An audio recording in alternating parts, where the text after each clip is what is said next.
এখানে তাদের স্রষ্টার, তারা যাকে স্রষ্টা মনে করতেন, সেই ঈগল প্রতীকী হিসেবে সব জায়গায় তাদের ঈগল দেখতে পাবেন। ঈগলকেই তারা স্রষ্টা মনে করতেন।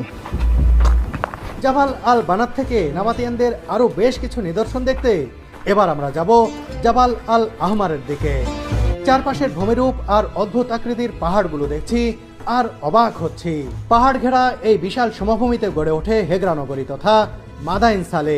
বেলে পাথরের এই সমভূমি আর পাহাড়ি পাথরের স্তরগুলো গঠিত হয়েছে প্রায় 500 মিলিয়ন বছর আগে। কালের বিবর্তে পাথরগুলো ক্ষয়প্রাপ্ত হয়েছে। তাবুক সফরের সময় আলুলায় অবস্থান করেন মহানবী হযরত মুহাম্মদ সাল্লাল্লাহু আলাইহি ওয়াসাল্লাম। এ সময় তিনি মাদাইন সালে বা হেগরায় অবস্থান করার ব্যাপারে মুসলিমদের সতর্ক করে দেন। গজবের এই জায়গাটি তিনি দ্রুত অতিক্রম করার পরামর্শ দিয়েছিলেন।